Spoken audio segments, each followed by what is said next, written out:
धारी श्रीमद् भागवत महापुराण श्री राधे प्रिय वरबंधु मातृ शक्तियों राधे राधे राधे राधे। और ये हमने आपको कल भी सुनाया था। जो भी माइक नीचे रख दो जी, माइक आपके मतलब के अंदर है, माइक नीचे रख दो। जो पंडित जी बस आप कथा सुनाएंगे ना। चलो। अच्छा कथा में माइक बंद। और ये हमने आपको कल भी सुनाया था कि यहाँ जो जिस भाव को लेकर के बैठता है हर परमात्मा उसका वही भाव स्वीकार करते हैं। एक बार दो बच्चे उस स्पीकर में कान लगा के देखेंगे, आवाज आ रही है उसमें कान लगा के देखेंगे। और सुखदेव भगवान कह रहे हैं, देखे आज पंचम दिवस है कथा का। राधे राधे। आ रही है बेटा? राधे राधे। नहीं आ रही? ऊपर वाले में आ रही है? तार निकल गई, कोई बात नहीं। आ रही है? नहीं, बैठ जा। सुखदेव भगवान कह रहे हैं राजा परीक्षित को, सुनो राजा, नारियों को देखिए जो बुद्धि परमात्मा के चरणों में चल करके जाती है, भजन का क्या महत्व बताया कि जो बुद्धि भगवान के चरणों में चल करके जाती है वो बुद्धि भी पवित्र हो जाती है। और ठीक है नहीं? ये भजन का प्रताप, हरि नाम कीर्तन का, सत्संग का प्रताप। जो पैर सत्संग में चल करके जाते हैं पैर पवित्र हो जाते हैं, क्योंकि जीव के पास ये बुद्धि है। एक बुद्धि मिली, कितनी बुद्धि मिली जी? एक मन मिला, एक बुद्धि मिली। थोड़ा ध्यान लगा करके श्रवण करें, बतिया ना बतलाओ। और इसी बुद्धि से चाहे व्यक्ति उल्टा काम कर ले, एक ही बुद्धि मिली है ना जी। इस बुद्धि से विचार भी दो प्रकार का होता है, एक अच्छा विचार, दूसरा बुरा विचार। यही भाव है ना। अब देखिए, या तो किसी के साथ कोई लड़ाई झगड़ा कर ले या कोई मीठा बोल ले, बात तो एक ही होगी ना। और ये बुद्धि परमात्मा इन बच्चों को ना बुलवाओ मत जी, इनको ना नीचे बैठाओ, हाथ जोड़ करके बैठे बच्चे सारे, जितने बालक बैठे हाथ जोड़ करके बैठे। और तब सुखदेव भगवान करे, सुनो परीक्षित, जीव को अपनी बुद्धि अच्छे कार्य में लगानी चाहिए, सत्य मार्ग की तरफ अपनी बुद्धि लगानी चाहिए, अपना मन अच्छे कार्य में लगाए। और देखिए भाव है। और ये आज बड़ा सुंदर प्रसंग सुना रहे हैं कि राजा उत्तानपाद की भी दो पत्नियां हैं। कितनी पत्नी जी? कल हमने आपको भोलेनाथ की कथा सुनाई, सती माता की। और पहली पत्नी का नाम है सुनीति। क्या नाम है जी? सुनीति। और सुनीति कैसी है?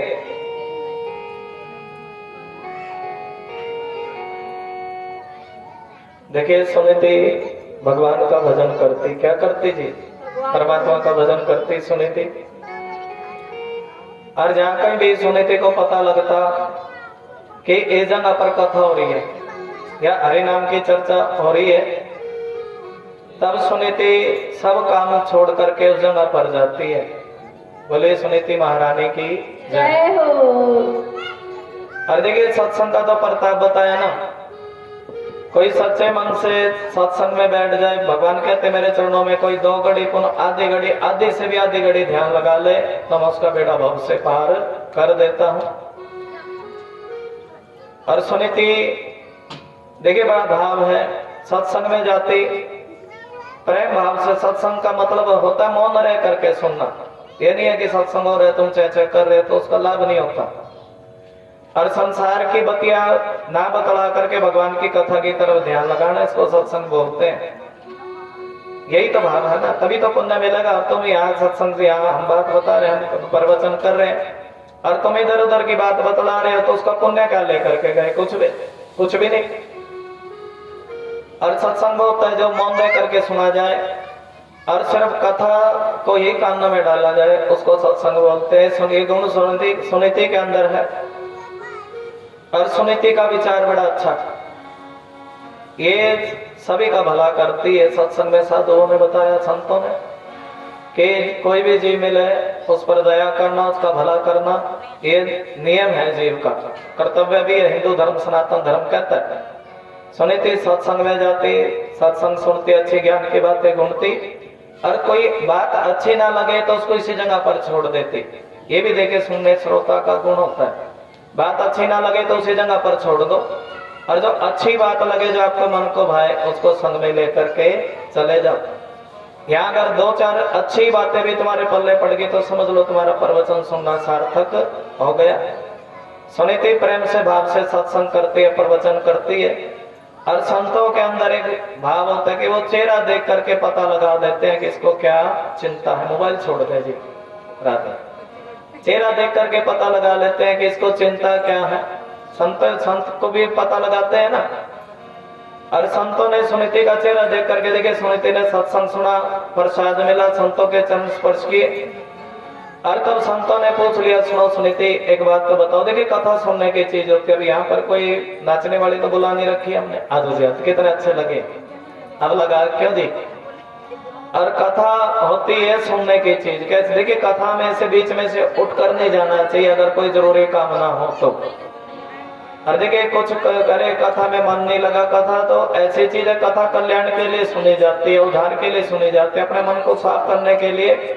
श्रीमद् भागवत कथा का प्रवचन या कोई भी आप गुरु जी के माध्यम से प्रवचन सुन रहे हैं, वो कोई एंटरटेनमेंट का विषय नहीं होता। प्रवचन सुनाना ये तुम्हारा ये नहीं है। प्रवचन होता है अपने आत्मा के कल्याण के लिए। जो प्रवचन सुना जाए, किस लिए सुना जाए जी?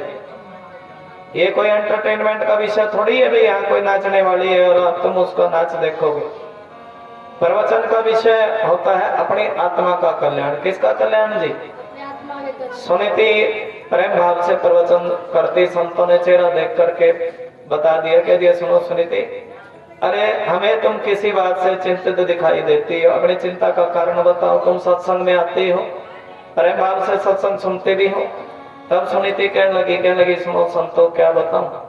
अरे विवाह को 5 वर्ष बीत गए। कितने वर्ष जी? और मेरे जो पति देव है ना उत्तान, उनको इस बात की चिंता रहती है कि राजा का उत्तराधिकारी कौन बनेगा। देखिए पर आजकल चिंताएं भी तो बहुत होती है ना।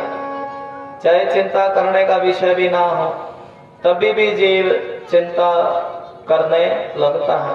कोई विषय भी नहीं होता चिंता का। उत्तान पाद देखिए किसी के घर धन ज्यादा बढ़ जाए ना और संतान ना हो, क्या ना हो जी, उसको इसी बात की चिंता हो जाती है कि इस धन का इन बच्चों के हाथ में माइक न दो, तार भी तोड़ेंगे, मेरा नुकसान करेंगे। प्रेम से बोल दो राधे राधे। और इसी बात की चिंता हो जाती है कि इस धन का वाली वारिस कौन बनेगा। इतने प्लाट पड़े, इतने मकान पड़े, क्या पड़े जी? हम सभी की कथा है ये। भगवान के चरणों से ध्यान हट जाता है और इसी बात की चिंता हो जाती है कि इतने मकान का, प्लाट का, जमीन जायदाद का वारिस कौन बनेगा। होता है कि नहीं जी? और राजा उत्तानपाद को इस बात की चिंता है कि विवाह के 5 वर्ष बीत गए और 5 वर्ष बीतने के बाद भी मेरे पास कोई संतान नहीं है और इस इतने बड़े राजपाट का उत्तराधिकारी कौन बनेगा। तब ये बात देखिए पति देव को चिंता है तो पत्नी को भी है। पत्नी ने बतलाया, बच्चों को ना छोटे थे, पत्नी ने बतलाया, बड़ी चिंता है। और संत देखिए सत्संग में कोई किस भी भाव को लेकर के बैठे, तभी संतों ने आशीर्वाद दे दिया पुत्रवती भाव। क्या आशीर्वाद मिला जी? अरे ये भागवत कहती है कि आशीर्वाद का बल बहुत होता है, प्रतिज्ञा से भी बड़ा। कल भी सुनाया था ना, परसों कथा सुनाई थी, तुम आए नहीं हो, आए लेट हो। और भीष्म पितामह भी इस बात को कहते हैं कि प्रतिज्ञा से भी, भगवान श्री कृष्ण कहते हैं कि प्रतिज्ञा से बड़ा आशीर्वाद होता है। जितना बल आशीर्वाद में होता है ना, उतना किसी की प्रतिज्ञा में होता नहीं है। बेटा नीचे रख इस माइक को, जब भजन बोलेगा तब उठाना। प्रतिज्ञा में नहीं होता उतना बल जितना किसमें होता है जी? आशीर्वाद में। और तभी तो संतों ने आशीर्वाद दे दिया, तुम कथा का जवाब दिया करो जब कथा चले। संतों ने आशीर्वाद दिया पुत्रवती भव। और तभी सुनीति के यहाँ कुछ ही समय बीतता था, तब क्या जी एक बेटे ने जन्म दिया। उस बच्चे का नाम है ध्रुव। बोले ध्रुव महाराज की जय हो। और देखिए हमारा तो काम कथा कहने का, तुम 10 बैठो, 20 बैठो, 2 बैठो, आजकल का जीव कथा में कल्याण ज्ञान की बात नहीं लेना चाहता, सिर्फ नाचना गाना इन चीजों को सुनना चाहता है, इनको देखना चाहता है, गंदा दृश्य देखना चाहता है, अच्छी बात सुनना नहीं चाहता, ज्ञान की बात नहीं सुनना चाहता है, क्योंकि ये कलयुग के जीव की विडंबना है। क्या है जी? ये कलयुग के जीव की विडंबना। और भगवान श्री कृष्ण की कथा, कन्हैया जी की कथा, जब संगत कम हो तो भगवान भी नाराज होते हैं। परमात्मा कहते देखो विष्णु जी, मैंने इनको बनाया और मेरी कृपा से इनको मकान मिला, दुकान मिला, जायदाद मिली, सब कुछ मिला, लेकिन उसके बाद भी ये भगवान की कथा सुनने के लायक नहीं है। हम तो यही बोल देंगे, आनंद श्री राधे श्री राधे। पता दे के भाव है ना, आशीर्वाद मिला तभी ध्रुव बड़े सुंदर बच्चे 5.5 वर्ष की उम्र में भगवान को प्राप्त करने वाले हैं। कितने वर्ष के? देखो 5.5 वर्ष की उम्र बतलाते को तो 4 ही वर्ष की, कि इन्होंने बड़ी कम उम्र में भगवान से लगन लगी है ध्रुव के। हाँ, एक छोटे से बच्चे ने जन्म लिया ध्रुव। और लेकिन देखिए जीव की बुद्धि भी ऐसी है, पत्नी मिली सुनीति, लेकिन राजा उत्तानपाद ने सुनीति रंग से काली थी, तभी उत्तानपाद सुनीति से इतना प्रेम करते नहीं थे। गुण बड़ा था। क्या बड़ा था जी? गुण। अरे भागवत कथा कहती है, अरे गुणों को देखा करो। किसको जी? क्योंकि आज का जीव गुणों से बड़ा, जिसके पल्ले गुण है कोई भी, तो भगवान श्री कृष्ण भी उसको, भगवान भी उसको पसंद करते हैं। और गुण ही इस संसार में रंग रूप बड़ा नहीं है। क्या बड़ा है जी? बता दो। गुण बड़ा है। जिसके पास गुण है तो वो कुछ भी कर सकता है, जिसके पास गुण ही नहीं है उसको तो गाड़ियां मिलनी है, जिसके पास गुण नहीं है। और देखिए सुनीति के पास गुण बड़ा है, लेकिन रंग से काली है। राजा उत्तानपाद ने और एक गोरी कन्या को देख लिया, उस गोरी कन्या को अपने घर लिया है। किसको लिया है जी? नगर में बैंड बाजे बज रहे थे। हाँ, सभी लोग कहने लगे सुनो राजा जी, आपके घर के लड़के ने जन्म लिया, नाम है ध्रुव, लेकिन जिसको शादी करके लाए थे ना, उसका रंग ही अच्छा था, लेकिन विचार उसका अच्छा नहीं था। क्या नाम है जी? सुरुचि। सुरुचि। देखिए मनमाना आचरण किसी जीव को करना नहीं चाहिए। हमें भागवत में वही बात आती है, मनमाने वस्त्र नहीं पहनने चाहिए। व्यासपीठ से आजकल तो बोलने का अधिकार भी नहीं है, प्रेम से बोल दो श्री राधे श्री राधे। मनमाने वस्त्र कैसे? देखिए इतना तो वस्त्र पहनो जिससे तन ढक जाए। ये तो हम भी बोलते हैं इस बात को। और मनमाने वस्त्र, मनमाना भोजन नहीं खाना चाहिए। मनमाना, देखिए भगवान कहते हैं मनमाना, इसको सुरुचि बोलते हैं। एक तो सुनीति जो अच्छी बात पर चलती है, अच्छा भोजन खाती है। कैसा भोजन जी? वैष्णव भोजन खाती है। भगवान ने कितना कुछ बनाया खाने के लिए, फल बनाए, कोई कमी ही छूटी है, लेकिन उसके बाद भी जीव गंदी चीज की तरफ जाता है तो भगवान कहते हैं फिटे मुंह कोई चुल्लू भर पानी में डूब करके मर जाए। ये परमात्मा की वाणी है, तभी तो यहाँ का हमें आना चाहिए ना। देखिए भगवान कहते हैं अरे जो जीव मांस खाते हैं उनको अगले जन्म में पशु बनना पड़ता। भगवान कहते हैं जैसे तूने आज किसी पशु का मांस खाया, अगले जन्म में कोई तुम भी पशु बनोगे। और जब कोई तुम्हें काट करके खाएगा तब तुम्हें पता लगेगा। या एक उंगली भी कोई किसी को अपने तन की दे नहीं सकता। दे सकता है जी? और जीव को मार करके खाने से तो कितना पाप लगता है। लगता है कि नहीं लगता? बताओ। जो आत्मा कीड़ी के अंदर होती है वही हाथी के अंदर भी होती है। किसमें होती है जी? देखिए कीड़ी को मारने का भी उतना ही दोष लगता है, हाथी को मारने का भी उतना ही दोष लगता है। लगता है कि नहीं लगता? तुम बता दो। राधे राधे राधे राधे। जब तक मन पवित्र नहीं होगा तो कथा का लाभ क्या है? अरे ये सुखदेव भगवान किसको जी? ध्रुव को। लेकिन राजा परीक्षित और उत्तानपाद तो उस गौरी चमड़ी पर रीझ रहे थे। किस पर? भागवत कथा कहते कभी गलत चीज पर मत रीझो, अच्छे भोजन पर रीझो, अच्छी वस्तु पर रीझो। और वो तो किस पर रीझ रहे थे जी? उस पत्नी पर रीझ रहे थे, सुरुचि पर। हाँ? और सुरुचि ऐसी कहने लगी सुनो राजा जी, इस महल में या तो मैं रहूंगी या मेरी सौत रहेगी। अरे मैं नहीं चाहती कोई मुझे छोटी रानी कह करके पुकारे। कैसे पुकारे जी? और सुनीति ऐसी थी, छोटी रानी के आते ही सुनीति अपने आप ही संतों के पास चली गई। किसके पास चली गई जी? संतों के पास चली गई। और संतों से कहने लगी सुनो संतों, अरे मेरे पास तो संतान है लेकिन मेरी सौत के पास कोई संतान नहीं है। संत लोग कहने लगे सुनो सुनीति, अरे तुम्हारी सौत की वजह से तो तुम्हें महल छोड़ना पड़ा। क्या छोड़ना पड़ा जी? अरे महल छोड़े तभी तो भगवान का भजन मिला, तभी तो सत्संग मिला है। ये सुनीति कह रही, अगर इन महलों के सुख में पड़ी रहते तो मैं सत्संग कैसे कर पाती। देखिए दुनियादारी को छोड़कर ही सत्संग होता, भजन होता है। महलों के सुख में पड़ी रहती तो भजन कैसे कर सकती। और मेरे मन की एक इच्छा, जिस प्रकार आपने मुझ पर कृपा करी, मुझे पुत्रवती का आशीर्वाद दिया, मेरी सौंप पर भी कृपा करो। और तब सौंप के यहाँ भी एक लड़के ने जन्म लिया, नाम है उत्तम। बोले उत्तम महाराज की जय हो। और एक दिन की बात, उत्तम अपने पिता की गोद में जाकर के बैठ गया। कहाँ बैठ गया जी? अपने पिता की गोद में जाकर के बैठ गया उत्तम। आनंद है। श्री राधे श्री राधे। और देखिए लेकिन जो बड़ी पत्नी है ना,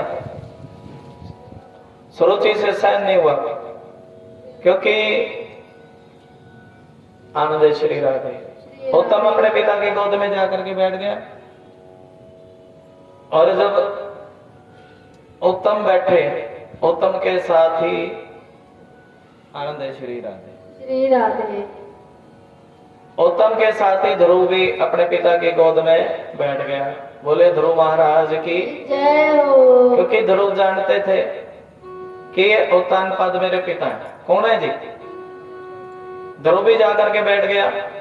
और लेकिन जो छोटी पत्नी है ना सुरुचि, उसने हाथ पकड़ करके ध्रुव को नीचे उतार दिया पिता की गोद से, और कहने लगी सुनो बेटा, अरे पहले पिता तो तुम्हारे यही है, लेकिन मैं तुम्हारी माँ नहीं हूं। मैं तुम्हारी माँ, किसी से जलना नहीं चाहिए, मैं तुम्हारी माँ नहीं हूं। पहले भगवान का भजन करो। क्या करो जी?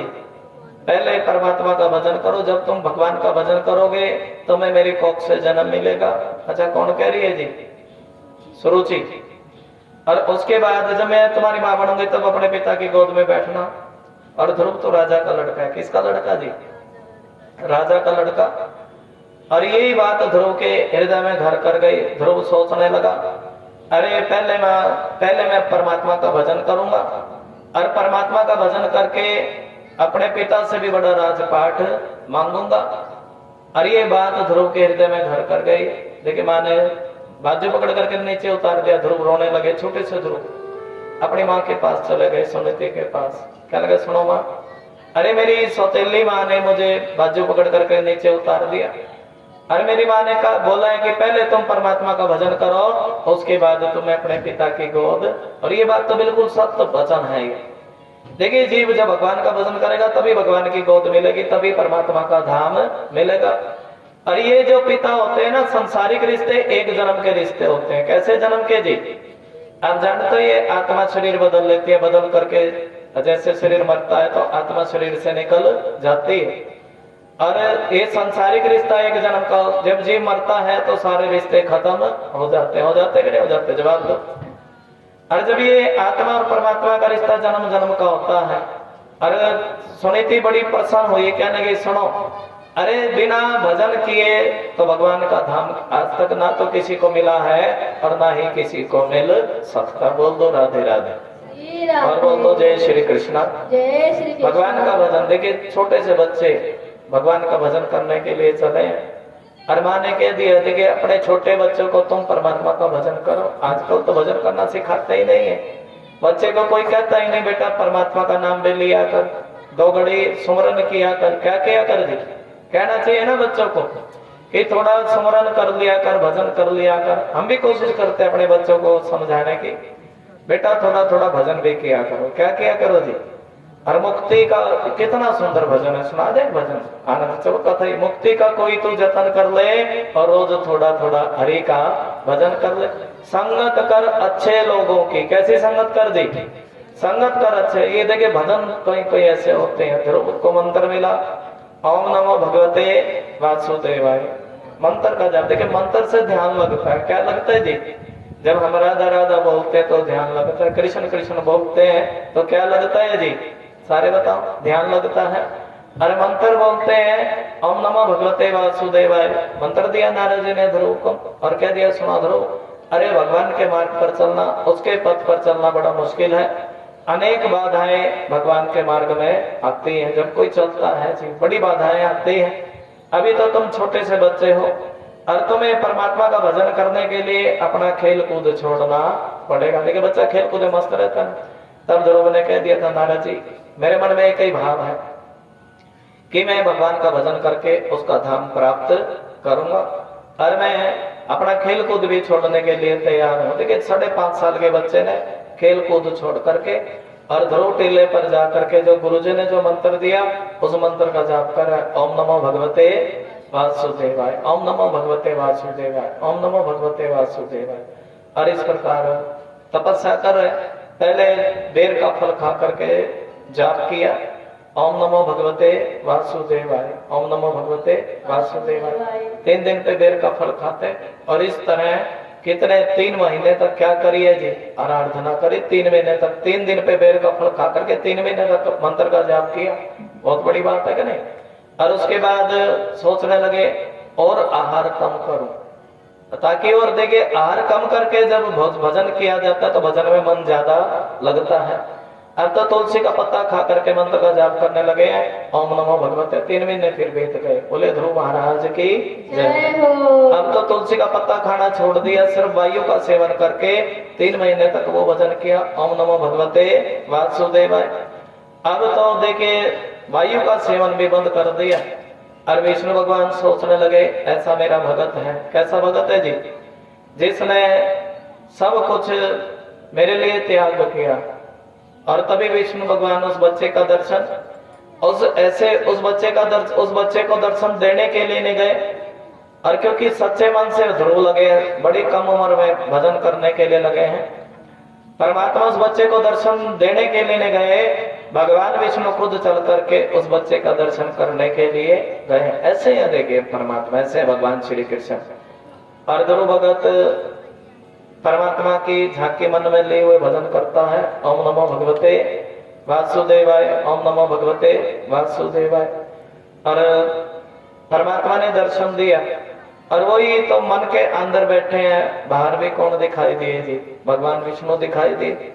ध्रुव कहने लगा, क्या लगा, भगवान कहने लगे सुनो ध्रुव, अरे तुम छोटे से हो, तुम छोटे से बच्चे हो, 5.5 वर्ष के बच्चे, और 5.5 वर्ष की उम्र में तुमने मेरा नाम लिया है। कितने वर्ष की उम्र में जी, 5.5 वर्ष। और इतनी कम उम्र में खेल कूद से मन हटा करके, हमारा तो मन लगता ही नहीं है भगवान के चरणों में, और इतनी कम उम्र में खेल कूद से मन हटा करके तुमने मेरा ध्यान किया, और जाओ तुम्हें मेरा धाम मिलेगा। क्या मिलेगा जी, ये भाव है। जब भगवान प्रसन्न होते हैं किसी की भक्ति से, किसी के भजन से, और तब परमात्मा उसको अपना धाम दे देते हैं, इसमें कोई दो राय नहीं है। देखिए इस जन्म मृत्यु के बंधन से मुक्ति मिल करके ध्रुव कहने लगा, अरे मेरी माँ का क्या होगा, मेरी माँ सुरुचि। तब भगवान विष्णु कहने लगे सुनो ध्रुव, अरे अगर किसी घर में एक भी भजन करने वाला हो जाए, 7-8 बंदे अगर एक भी भजन कर ले तो सभी का बेड़ा भरोसे पार हो जाता है। मुझे दे दर्शन गिरधारी रे, और तेरी सागरी सूरत पे मैं वारी रे। ये देखिए ध्रुव भगत का परमात्मा ने ध्रुव भगत को दर्शन दिया, ध्रुव का भी कल्याण हुआ, और ध्रुव मृत्यु के सर पे पैर रख करके ध्रुव भगवान के धाम पर पहुंच गए। बोलो श्रीमद् भागवत महापुराण की जय हो। ध्रुव का भी उद्धार हुआ। और सुखदेव भगवान करे सुनो परीक्षित, परमात्मा की कथा, भगवान श्री कृष्ण की कथा, ये तो बड़े भाव की प्रेम की कथा है। एक राजा बताए हैं, भरत नाम के राजा। अरे भरत नाम के राजा भगवान का भजन करने के लिए घर परिवार छोड़ा, और घर परिवार छोड़ करके गंडकी नदी पर गए। कौन सी नदी जी, गंडकी नदी। नदी पार करने लगे, तभी एक दृश्य देखा। दृश्य भी क्या देखा कि एक हिरणी ने नदी पार करी, और जैसे हिरणी नदी पार करने लगी, और तभी एक शेर ने गर्जना कर दी, और शेर की गर्जना सुनते ही वो हिरणी अपने प्राण छोड़ दिए। हिरणी ने, भरत नाम के राजा सोचने लगे, देखो इस हिरणी ने अपने प्राण छोड़ दिए और एक हिरण को जन्म दिया, और उस हिरण के बच्चे को अपने घर ले आए। घर ला करके देखे उस हिरण से ममता बढ़ती चली गई, हिरण से ममता बढ़ती चली गई। हाय मेरा अमेरिका छोना, हाय मेरा अमेरिका छोना। अब हिरण में इतना प्रेम बढ़ा लिया। हमारे साथ भी देखे, हम भी ऐसे ही करते हैं। हम सभी के जीवन की कथा भगवान कहते हैं कि संसारिक किसी भी जीव से देखिए सीधे सीधे भाव सुना रहे हैं, संसारिक किसी भी मोह इतना नहीं बढ़ना चाहिए जो भगवान का भजन छुड़वा दे। सबसे सर्वोपरि मानुष का तन प्राप्त करके परमात्मा के नाम का स्मरण करते रहना, जहाँ कहीं भी हरि नाम की चर्चा हो उसका ध्यान करना, हरि नाम की चर्चा का स्मरण करना। बोल दो बाकी भी हरि लाल की जय हो। लेकिन ये हिरण के मुंह में ऐसा पड़ा, अब तो हिरण को पानी पिलाने में, उसको स्नान कराने में हिरण का बच्चा कैसा है उन्हीं चीजों में रह गया और भगवान का भजन करना भूल गया। और देखिए जब इसके प्राण निकले, एक दिन वो हिरण का बच्चा छोड़ करके चला गया और तो भरत नाम के राजा फुट फुट करके रोने लगे, हाय मेरा अमेरिका छोना, हाय मेरा अमेरिका छोना। और जब इसके प्राण निकले, किसके जी? राजा के। बिल्कुल ठीक कह रहे, एक बार ताली बजा दे श्री राजा। श्री राधे। जब राजा के प्राण निकले तो भगवान का भजन करके नहीं निकले, क्योंकि मन लिखा मन में जो कुछ होगा वैसी गति होती है जीव की। सुन लो, अगर मन, उसका मन किस में पड़ा था जी? अब बताओ, मन पड़ा था हिरण में और तब गति भी वैसी मिली। क्या बना जी? हिरण बना। अगला जन्म हिरण का ही मिला ना, क्योंकि मन हिरण में पड़ा था। बरीक बरीक कह करके अगर मन में देखे तभी तो सुखदेव भगवान कह रहे सुनो परीक्षित, इस मन में अगर ये मन भगवान की तरफ लगेगा, कपिल मुनि ने भी ये संदेश दिया था, अगर ये मन परमात्मा के चरणों में लग गया तो जीव को गति मिल जाएगी। और ये मन संसार में पड़ा रहा तो वही गति जीव की होती है। जिनका जीव का मन ही कोठी बंगलों में पड़ा रहता है तो गति वही मिलती है, प्रेत की जोड़े मिलती है। मेरे कोठी बंगलों का क्या होगा? तो भगवान कहते हैं प्रेत बन इन्हीं में घूम। और मन बच्चों में ही पड़ा रहता है, मेरे 2 बच्चों का क्या होगा? तो भगवान कहते हैं जा सुकर कुकरी की जोड़ी, अब 10-12 बच्चे पैदा कर। और ये भावना जिस चीज में मन होता है भगवान वही चीज, अगर परमात्मा में मन हुआ तब जीव को सदगति मिल जाती है। ये सुखदेव भगवान राजा परीक्षित को कथा का वर्णन करा रहे। अगले जन्म में हिरण बना, अब उससे अगले जन्म में ये ब्राह्मण कुल में इसका जन्म हुआ, रवगण अंगरसिया गोत्र में। अब नाम पड़ा है जड़भरत। बोले जड़भरत महाराज की जय हो। जड़भरत ऐसे थे कि जानते थे कि मेरा हिरण से मोह हो गया था, भगवान का भजन करना भूल गया और इसी कारण मुझे हिरण जोनी में जाना पड़ा। अब तो सोच लगा अब की बार जब मैं मानुष का तन प्राप्त करूंगा और मानुष का तन प्राप्त करके अपना सारा समय भगवान के भजन में लगा दूंगा। बोलो श्रीमद् भागवत महापुराण की जय हो। अब तो मानुष का तन प्राप्त करके समय भगवान के भजन में लगाया। चला हुआ जी फोन में से राधे राधे, थोड़ा थोड़ा चल रहा है ना। भगवान के भजन में क्या लगाया है जी? मन लगाया। अब किसी देखिए भगवान के भजन में मन लगाने का मतलब क्या होता है? किसी से कोई रिश्ता नहीं बनाता, कोई भी किसी से कोई रिश्ता नहीं है, ना भाभी से भाभीियों से कोई रिश्ता नहीं है, सिर्फ और सिर्फ एक ही रिश्ता, वो है परमात्मा से। किससे रिश्ता है जी? एक ही भजन। हर जगह पर राम नाम सुखदाई भजन करो भाई, ये जीवन 2 दिन का। और सभी को देखे राम राम, सभी दीवारों पर क्या लिख दिया जी? राम से प्रेम करता है तो राम राम बोलता है। क्या बोलता है जी? राम राम बोलता है। कृष्ण कृष्ण बोलता, राम राम बोलता। हरि नाम इसके मुख में रहता है। किसके मुख में जी? हमारे मुख में देखो दिन में से कितनी देर हरि नाम निकलता, बताओ है जी?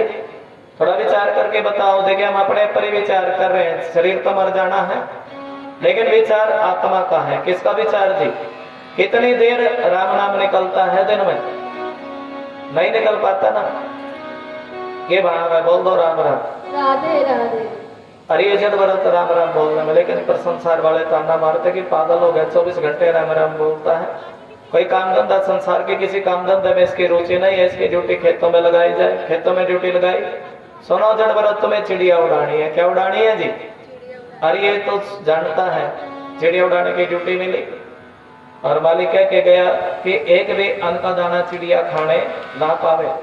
लेकिन इन चिड़ियों को बड़े प्रेम से बुलाने लगा, उल्टा काम किया। कैसा काम किया जी? चिड़ियों को प्रेम से बुलाने लगा, कह रहा आओ चिड़िया अनाज खाओ, आओ चिड़िया अनाज खाओ, आओ चिड़िया अनाज खाओ।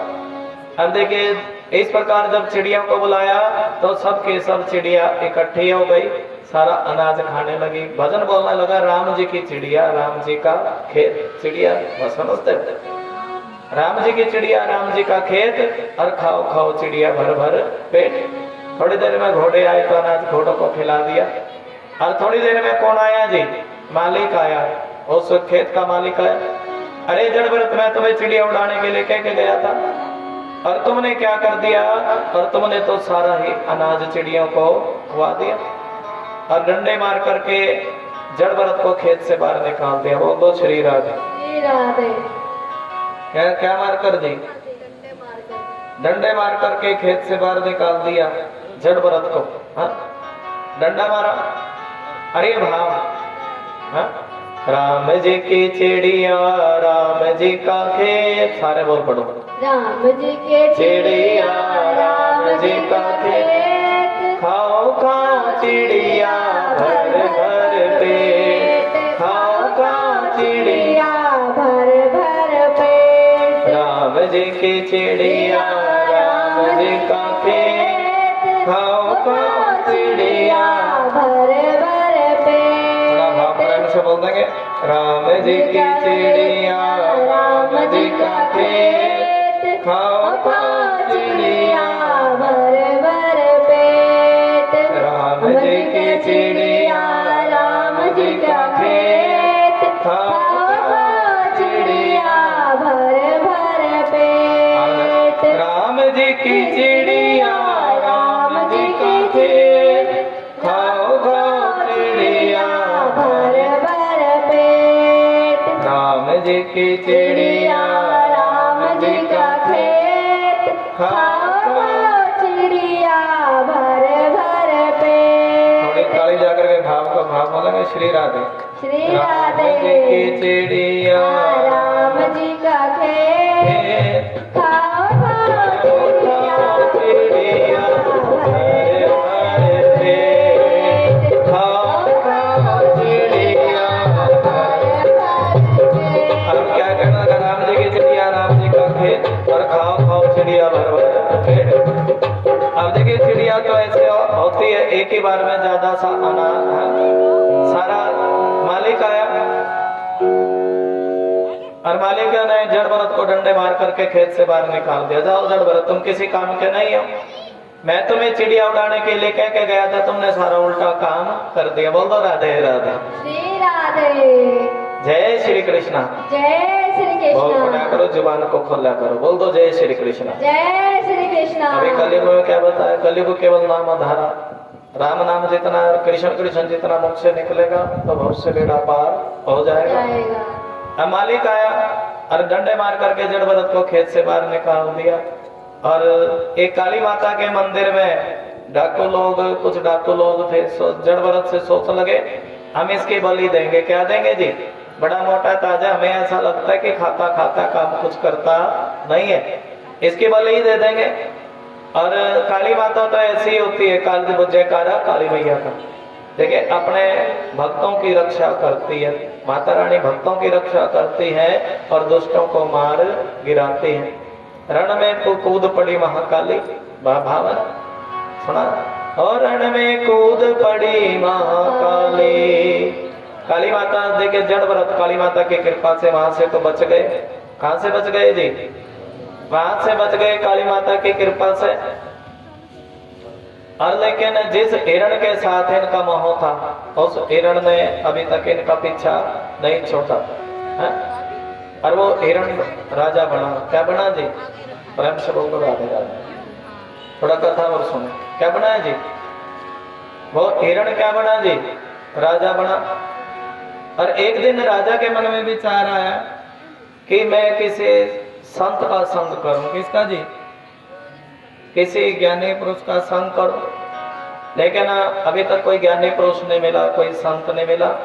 कोई बात नहीं, चला देंगे, हमें बंद करके हैं। राधे राधे। भजन जब आएगा तो हम अपने आप कथा के प्रेम से बोल दो श्री राधे। श्री राधे। कौन मिले जी? अभी तक राजा को कोई ज्ञानी पुरुष नहीं मिला, कोई संत नहीं मिला। और राजा पालकी में बैठ करके चले। किस में बैठ करके चले जी? देखिए, कथा थोड़ी आपको अच्छी भी लगेगी और कथा में ध्यान भी लगेगा। किस में बैठ करके चले? पालकी में बैठ करके चले। तब सुखदेव भगवान करे सुनो परीक्षित, भागवत कथा ही सुनने के लिए आए हो ना। सुखदेव भगवान करे सुनो परीक्षित। और तभी राजा की पालकी का एक वाहक बीमार पड़ गया और जब हाथ बीमार पड़ गया तब जड़ भरत को पालकी में जड़ दिया एक आहार ने। और जड़ भरत कैसे जी, पैर के नीचे कीड़ी भी आती तो छलांग लगाते। क्या लगाते जी? छलांग क्यों लगाते? बड़े ज्ञानी जानते हैं कि जो आत्मा कीड़ी में है वही राजा में है, और कीड़ी भी मर गई तो पाप बनेगा। क्या बनेगा जी? पाप बनेगा। और जानबूझकर किए हुए पाप का प्रायश्चित कहीं नहीं, अनजाने में पाप करे तो भजन से पाप का प्रायश्चित हो जाता है। और राजा के पैर में क्या है जी? कीड़ी आई तो छलांग लगाते। जड़ भरत को राजा को बड़ा गुस्सा आया। सुनो राजा, अरे तुम इतने मोटे ताजे, तुमसे राजा की पालकी नहीं ढो जाती, और नीचे उतरा पालकी से, मैं तुम्हें मृत्यु दंड दूंगा, मैं नगर का राजा हूं। तब जड़ भरत हंसने लगे, कहने लगे सुनो राजा जी, अरे तुम मुझे मार नहीं सकते, क्योंकि ये जो शरीर है ना, ये शरीर तो एक ना एक दिन मरना ही होता है। कोई अमर होकर नहीं आता है। देखिए कितना सुंदर उपदेश दे रहे हैं। शरीर तो एक दिन मरना ही है, और मैं तो आत्मा हूं, तो मुझे मार नहीं सकते। इतने ये शरीर तो माटी का पुतला है। किसका पुतला जी? जड़ भरत कह रहे हैं माटी का पुतला है, माटी में मिल जाएगा, अग्नि में मिलेगी। और आत्मा तो वो चीज होती है जिसको कोई अस्त्र बींद नहीं सकता, पानी गिल्ला नहीं कर सकता। और देखिए ऐसा भाव, आत्मा शरीर मर जाते हैं लेकिन आत्मा तो अजर और अमर। ज्ञान की बात सुनाई है। तब राजा समझ गए ये कोई ज्ञानी व्यक्ति लगता है। क्या लगता है जी? हाथ जोड़ करके प्रणाम किया रौगण नाम के राजा ने, और प्रणाम करके चरणों में गिरे कि मुझसे किसी का अपराध बन जाए, लेकिन किसी ज्ञानी व्यक्ति का अपराध ना बने, किसी संत का अपराध ना बने। बड़ा दोष लगता है। क्या लगता है जी? संत का अपराध करने से बड़ा दोष लगता है। तब सुखदेव भगवान कह रहे सुनो राजा जी, ये राजा परीक्षित, ये कलयुग है। कैसा युग है जी? अरे कलयुग में तो दिन भर में कोई ना कोई पाप बन ही जाता है। जीवा से थोड़ा झूठ वचन क्या निकल गया तो पाप बन गया। क्या बन गया जी? पाप बन गया। किसी की जीव हत्या हो गई तो भी क्या बन गया जी? बताओ, पाप बन गया। किसी का धन चुरा लिया तब भी पाप बन गया। पराई स्त्री से समागम तो बहुत बड़ा पाप ही है। क्या है जी? बहुत बड़ा पाप। हर जीव से जाने अनजाने कोई ना कोई पाप कलयुग के जीवों से होता रहता है। और जब जीव पाप करता है तो उसके लिए नरक भी बनाए गए। कोई घोर बड़े बड़े पाप करे, जानबूझकर पाप करे, तब नरकों का भी वर्णन बताया गया। सूची मुख नामक नरक। देखिए जीव को मूर्तियों से चिपकाया जाता है, गर्म मूर्तियों से, लोहे की मूर्तियों को गर्म करके तब उन पापी आत्माओं को उसे कोई एक बेतरनी नदी बताई गई जिसमें तेल खोलता रहता है, उन आत्माओं को उसमें तला जाता है। इस प्रकार सुखदेव भगवान क्या करने लगे हैं जी? नरकों का वर्णन करने लगे। कुछ सुइयां बताई गई, जो पापी आत्माएं होती है उनको जैसे सुई चुबाते हैं ना, वो सुई चुबाई जाती है। क्या चुबाई जाती जी? सुई। ये भी देखिए भाव है। तब सुखदेव राजा परीक्षित कहने लगे सुनो गुरु जी, अरे आपने तो नरकों का वर्णन करना शुरू किया, हम कथा सुनने के लिए बैठे हैं, हमें तो जीव के उद्धार का उपाय बताओ कि उद्धार कैसे हो। तब सुखदेव भगवान कह रहे सुनो परीक्षित, अरे जो जिस जगह पर हरि नाम का संकीर्तन हो जाता है, हरि नाम का भजन हो जाता है, संतों के चरण पढ़ने मात्र से ही जीव का उद्धार हो जाता है। और गुरु जी ऐसा कुछ भाव सुनाइए। तो भाव सुनाया, एक अजामिल नाम के ब्राह्मण, और ये अजामिल नाम के ब्राह्मण कुल में जन्म हुआ, लेकिन इन्होंने एक बुरा दृश्य देख लिया। कैसा दृश्य जी? ये भागवत कहते हैं, इन आंखों से मोबाइल देखे। दृश्य भी दो प्रकार के होते हैं, अच्छा दृश्य, एक बुरा दृश्य। तब आंखों से दृश्य कैसा देखना चाहिए जी? बताओ। दृश्य का भी इस बुद्धि पर पूरा प्रभाव पड़ता है। अगर हमारे बच्चे बुरा दृश्य देखेंगे तो बुद्धि भ्रष्ट हो जाएगी, बुरा प्रभाव पड़ेगा। हम भी बुरा दृश्य देखेंगे तो प्रभाव कैसा पड़ेगा जी?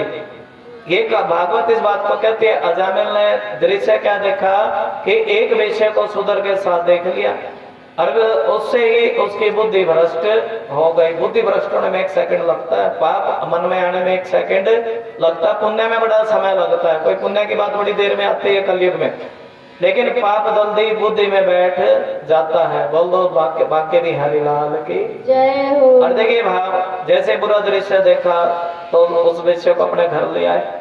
अब विषय को घर में लाए तो चोरी करने लगा, शराब पीने लगा, मांस खाने लगा। और इसकी नगरी में साधु लोग आए, जब साधु लोग आए और वो वैसे साधु लोग कहने लगे सुनो सुनो, हम सत्संग करना चाहते हैं। क्या करना चाहते हैं जी? हम हरि नाम का सुमरन करना चाहते हैं, भजन करना चाहते हैं। और किसी ने बता दिया यहाँ कोई वैष्णव का घर है क्या? तब किसी ने मजाक सा कर लिया, हमारे यहाँ पे की वैष्णव रहता, नाम है अजामिल। अजामिल तो रोज क्या पीता था जी? शराब पीता, जुआ खेलना, मांस खाना, ये उसका काम था, कर्म था। और देखिए उस विषय के कानों में बात पड़ी कि नगरी में साधु लोग आए। कौन आए हैं जी? साधु लोग आए। वो वैश्य घर से बाहर निकली और जाने पर समझने लगी कोई कीर्तन करना चाहता है, कोई भजन करना चाहता है। और उन साधुओं से हाथ जोड़ करके प्रणाम किया। प्रणाम करके कहने लगी सुनो साधुओं, एक काम करो, हम बड़े पापी लोग हैं। कैसे लोग हैं जी? वो विषय कह रही है कि एक शब्द सुनो, हम बड़े पापी लोग हैं और मैंने सुना है कि भजन से तो बड़े से बड़े पापी के पाप धुल जाते हैं। आप हमारे घर में भजन कीजिए, सत्संग कीजिए, हरि नाम का कीर्तन कीजिए। और साधु लोग कहने लगे सुनो, तुम तो एक गणिका लगती हो। कौन लगती हो जी? वेश्या लगती थी कि राम नाम ने तो गणिका को भी तार दिया था ना। हमने सुना है तुमने गणिका को तारा, हरि नाम के सुमरन में तुम गणिका लगती हो। और तुम्हारा पति शराब पी करके आता है, बर्तनों में तुम्हारे मांस बनता है, हम तुम्हारे घर का भोजन कैसे खा सकते हैं? तो वैसे कहने लगी सुनो साधु, वो तो बात ठीक है, लेकिन हम बड़े पापी लोग हैं। कैसे लोग हैं जी? अरे राम नाम सुमरन से, हरि नाम चर्चा से तो बड़े बड़े पापियों के पाप दूर हो जाते हैं। हाथ जोड़ करके प्रार्थना करने लगी कि मैं आपके लिए, देखिए भाव जब जागृत होता है, सुनो साधु, मानती हूँ कि मेरे बर्तनों में मांस बनता है, लेकिन मैं आपके लिए नए बर्तन लेकर के आऊंगी। कैसे बर्तन लाऊंगी जी? नए बर्तन। अब वो वैश्य क्या लेकर के आई है? नए बर्तन लेकर के आई। एक बार बोल दो, हाँ क्या लाई जी? नए बर्तन। और नया चूल्हा लगा, गोबर से सारा घर लेकर के, देखिए पवित्रता में भगवान का निवास होता है। किसमें होता है जी? सारे घर में सफाई की। और ये तो दरबार लगा हुआ, यहाँ जो झाड़ू मारने की भी सेवा करेगा, क्योंकि भगवान का दरबार है तो उसको पुण्य बड़ा मिलता है, भगवान के पत्तल उठाने का पुण्य मिलता है। और सारा घर बिल्कुल एकदम पवित्र कर दिया, साफ कर दिया। राशन लेकर के कथा के बाद भंडारा बड़ा होना बड़ा जरूरी है। बिना भंडारे के, तुम्हें सतवचन बता दो, बिना भंडारे के कथा पूर्ण नहीं होती। ये भाव है। हरे नाम की चर्चा के बाद कुछ लंगर प्रसाद जरूर होना चाहिए। और मंगलवार को यहाँ पर जैसा भी भगवान की कृपा होगी और वैसा आलू पूरी का और हलवे का प्रसाद वितरित किया जाएगा, लंगर चलेगा। प्रेम से बोल दो श्री राधे। श्री राधे। उसमें माते बहने हम देखिए सब्जी भी बना लेंगे और हलवा भी बना लेंगे, लेकिन पूरियों की सेवा अपने करवानी है 6 बजे से, ठीक है जी? 5-6 बजे से माते बहने मंगलवार को। प्रेम से बोल दो श्री राधे। हम आपको कथा सुनाने की कोशिश करें, क्योंकि कथा बहुत रहती है, इसलिए भजन नहीं बोल रहे। और कथा में भी आनंद है क्या? नहीं जी, जिसको आनंद है हाथ खड़े कर ले। भजन तो आप करते रहते हो, ढोलकी बजाकर भी भजन बातें बहने गा लेते हैं, लेकिन वो विषय के मन में भाव, नए बर्तन लेकर के आई, नया सामान लेकर के आई, भंडारे का सामान लेकर के आई। आप मेरे घर में भजन करो। साधु लोग भजन करने लगे और भजन करने लगे, तभी अजामिल आया और एक ही बात पूछे, दंडवत प्रणाम करके एक ही बात पूछी है कि हम पापी लोग हैं, हमारा कल्याण कैसे हो? और सारे बोलो हमारा कल्याण कैसे हो? और तब साधु लोग कहने लगे सुनो अजामिल, बिना हरि नाम सुमरन की कल्याण होता नहीं है। हरि नाम का ध्यान तो कैसे भी हो जाए, और भगवान के चरणों में ये बताओ, हम अपने बच्चों के नाम रख देते हैं टिंकू पिंकू चिंकू रिंकू, ऐसे नाम नहीं रखने चाहिए, हम सीधी बात बोलते हैं। और लड़कियों के नाम भी रीना टीना मीना, इन नामों को छोड़ करके भगवान के नाम पर नाम रखोगे, हरि का नाम मुख से निकल गया तो बेटा भव से पार हो जाएगा। नाम होना चाहिए लक्ष्मी, राधा, इस प्रकार के बढ़िया सुंदर नाम नारियों के होने चाहिए। हाँ, ऐसा भाव महालक्ष्मी, इस प्रकार से बढ़िया सुंदर नाम कृष्णा, इस प्रकार से नाम नारियों के होने चाहिए। और बच्चों के नाम भी हरिदास, सूरदास, तुलसीदास, हाँ रविदास, इस प्रकार दास लगाने से भक्ति बढ़ती है। क्या लगाने से जी? कोई दास लगाने से भक्ति बढ़ती है। जितने भी संत हुए आप उनके नाम के पीछे दास देखेंगे। क्या देखेंगे जी? क्योंकि दास का मतलब क्या होता है? सेवक। क्या मतलब होता है जी? और सेवक भी किसका? हाँ, भगवान का सेवक। किसका सेवक जी? जितने भी गुरु लोग संत लोग हुए वो भगवान के सेवक बने। बोलो श्री राधे। श्री हरि राधे। भाव है, हर श्वास में उसे वरण तेरा, दास बन करके जीवन व्यतीत करे, भगवान के दास बने रहे। भगवान मेरे श्यामा तेरी नौकरी सबसे बढ़िया है, सबसे बड़ी, ये भाव नहीं है ना, ऐसा भाव है भगवान के चरणों में। मेरे श्यामा तेरी नौकरी सबसे बढ़िया है, सबसे बड़ी। क्यों? मेरी किस्मत का, ऐसे बोलते रहो, मेरी किस्मत का जब गुल खिले तब उस भगवान की नौकरी मिले। क्या मिले जी? वरना औकात क्या थी मेरी, और सबसे बढ़िया है, सबसे बड़ी। मेरे श्यामा तेरी नौकरी सबसे बढ़िया। अजामिल ने सभी बच्चों के नाम बदल दिए। बोल दो बाकी भी हरिलाल की जय हो। सभी के नाम, जिसके रिंकू पिंकू टिंकू नाम थे, भगवान के नाम पर नाम रखे। और सबसे छोटे बेटे का नाम रख दिया नारायण। क्या नाम रख दिया जी? सारे बोल दो, क्या नाम रखा है जी? बतियां छोड़ दो, राधे। गता के बाद विचार विमर्श करेंगे। क्या नाम रख दिया जी? बोल दो नारायण। नारायण। ऐसी ऐसी बात आवे मेरे मन में, और नारायण नारायण हो रही मेरे घर में। सबसे छोटे बेटे का नाम नारायण रख दिया। अब तो मुख से बार बार बार बार नारायण निकलने लगा। बोल दो नारायण। शर्म आती है जी तुम्हें नारायण बोलने में? गाली देने में जब दो व्यक्तियों का झगड़ा हो जाता है ना, खूब बोलना, उनको मैं बोल लूंगी, दूसरी कह रही मैं बोल लूंगी। अरे या नारायण, मैं कहता हूँ नारायण बोलो, बोल दो नारायण। नारायण। अरे मुख से क्या निकलने लगा है जी? नारायण नारायण निकलने लगा अजामिल के मुख से। और अंत समय में यम के दूत आए, क्यों पाप बहुत किए थे। यम के दूत आए तो फिर कहने लगा बेटा नारायण बचाओ, बेटा नारायण बचाओ, बेटा नारायण बचाओ। शरीर थर थर थर थर कांपने लगा। और तभी नारायण नारायण पुकारा तो श्यामल रंग के मोर मुकुटधारी पीताम्बरधारी भगवान विष्णु के दूत आए और यम के दूतों की पिटाई की। ए भाव, अरे इसने नारायण नाम लिया है, इसको नरक जाना नहीं पड़ेगा। और यमराज के पास लेकर यमराज, यम के दूत यमराज के पास गए। यमराज इस बात को कहते हैं, सुनो, अरे अजामिल के मुख से, अजामिल ने पाप किए। क्या किए जी? पाप किए, लेकिन नारायण नारायण बोलने से सारे पाप धुलते चले गए। ये भाव है। और अंत समय में भी अजामिल के मुख से नारायण नाम निकला है। बोलो नारायण। और अंत समय में भी नारायण नाम निकला है।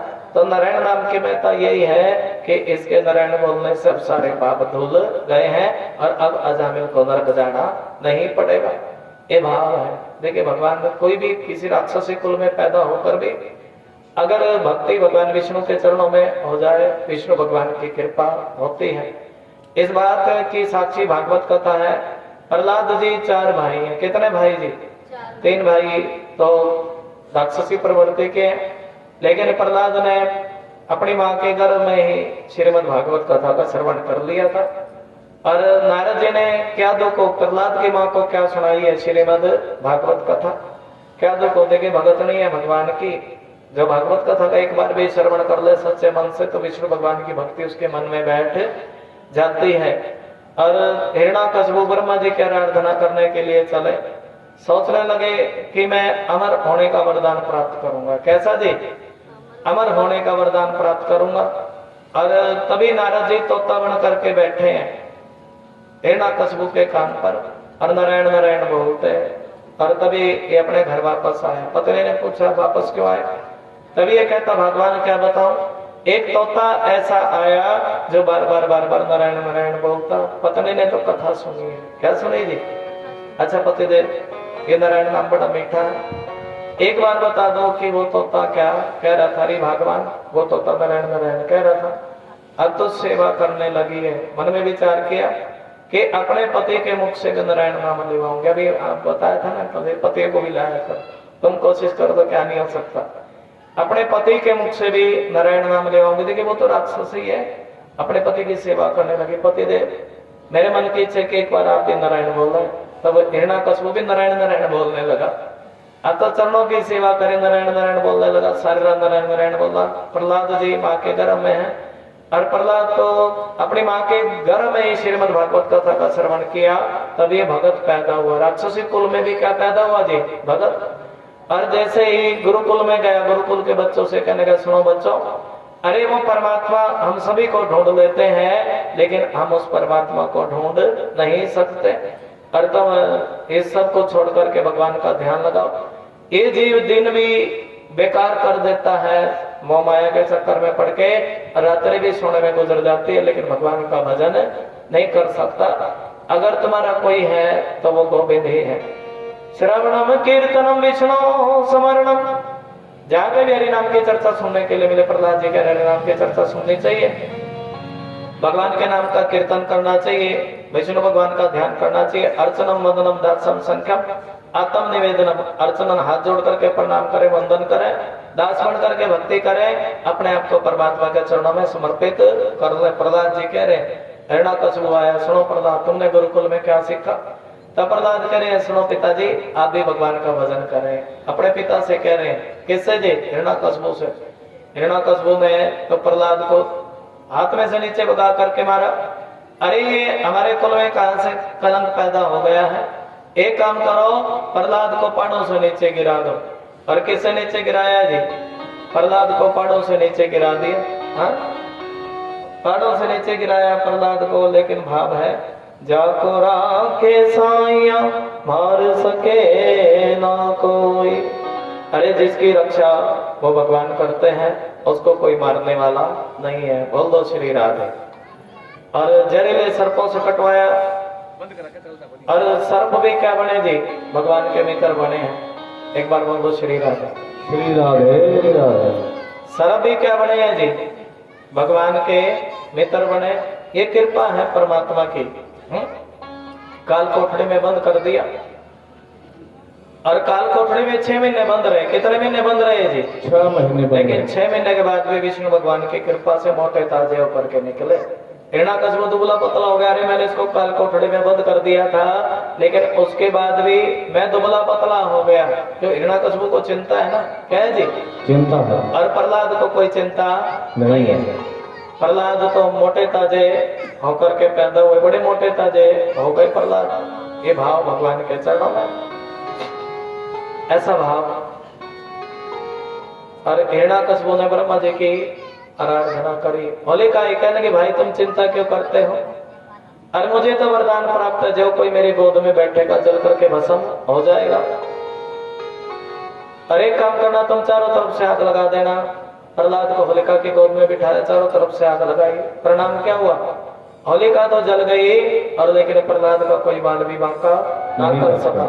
ये भाव है, भगवान के भजन का भाव है। तभी तो भाव है ना, भगवान की भक्ति वो भगवान से दिल लगाना चाहिए। और जो दिल लगावे तो उसका बेड़ा भव से पार हो जावे। ये कृपा है भगवान नारायण की। होलिका जल गई, और ये हिरण्यकशिपु ब्रह्मा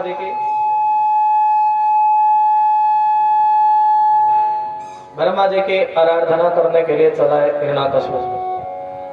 और आराधना करे तो ब्रह्मा जी से कहने लगा सुनो ब्रह्मा जी मुझे अमर कर दो।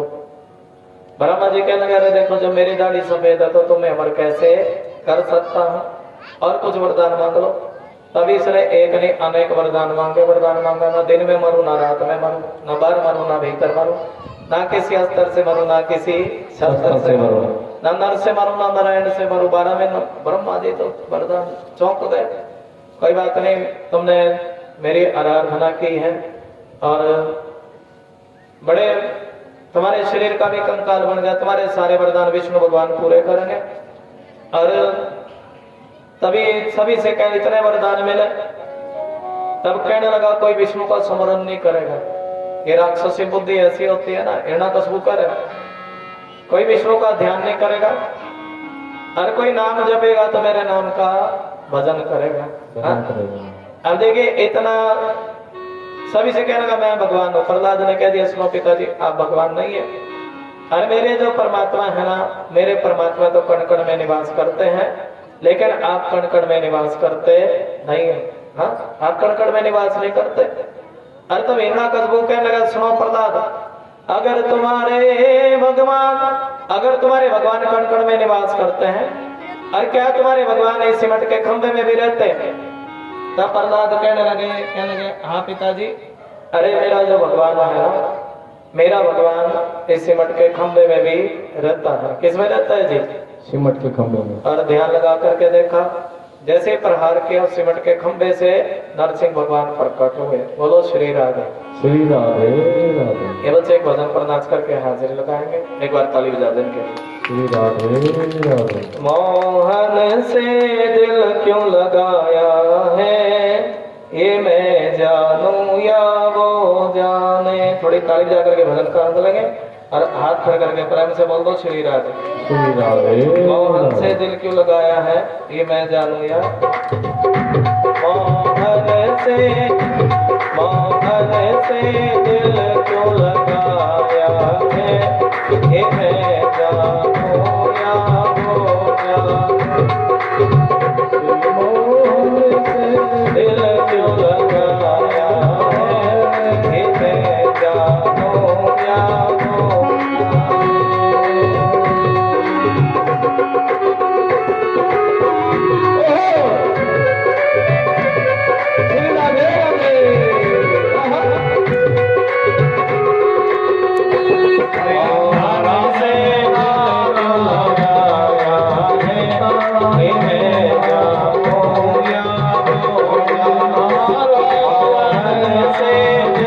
क्यों लगा